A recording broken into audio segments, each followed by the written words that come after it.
Ndagarutse mwami, ngarutse ngiye kukubwira ikibazo mfite. Ubu mu isi Satani yakajije umurego yigarurira abantu, arabagusha abumvisha buryo ki Yesu atazagaruka hano ku isi,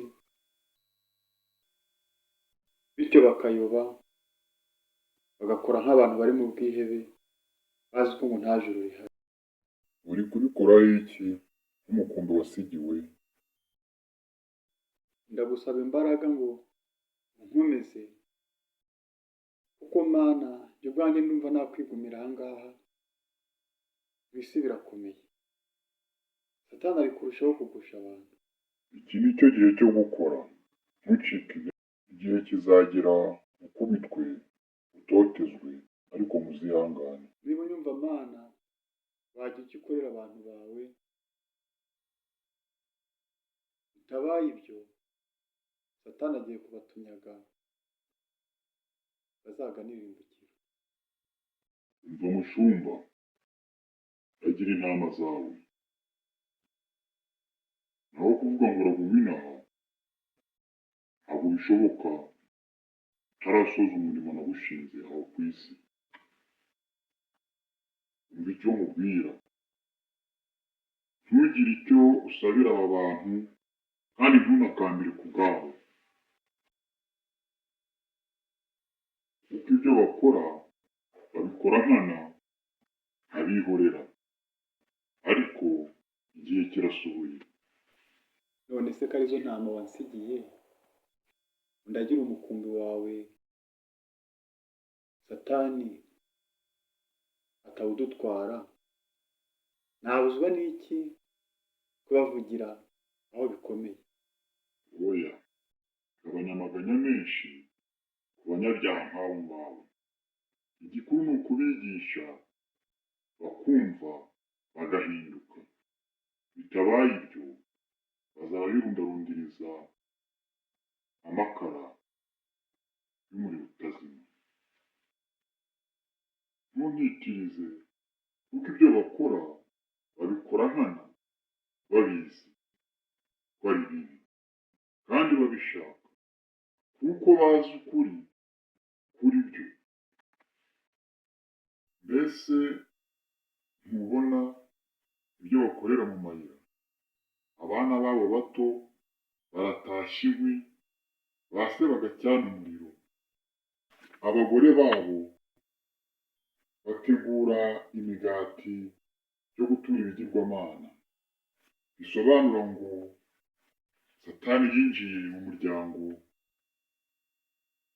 barimo barakorera hamwe nk'abagana irimbukiro. Ndabibona, niyo mpamvu ndi hano njye gusenga ngira ngo twongerere imbaraga. Ibi barabikora bagambiriye kurakaza mwe natoranyije, ariko mukomere mwihangane, kuko ibihe bibi nibwo bigiye kuza kandi birasohoye.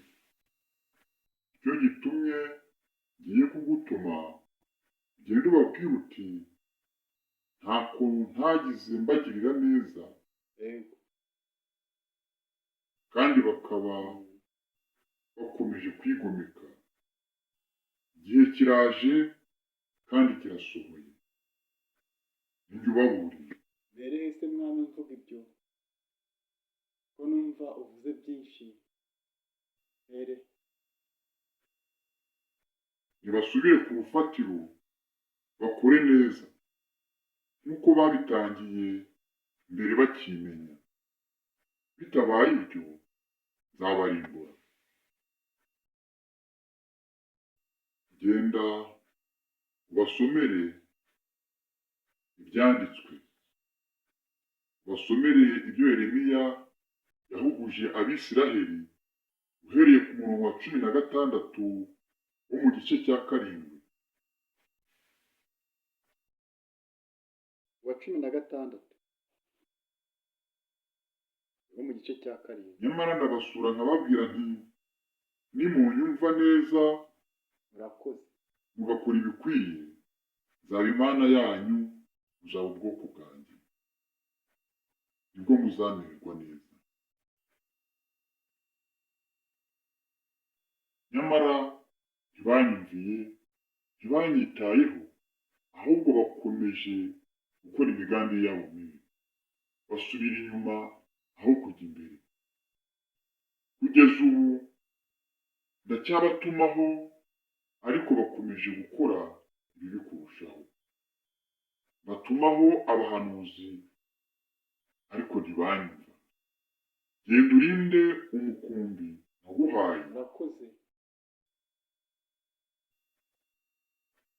Nihiha n'umwe mu bihumbi n'agahumbi, nta mugayo nzakubaraho, kuko icyo nagutumye uzaba ugishoje. Ikirushijeho ni uko bose batabaruka bakava mu byaha.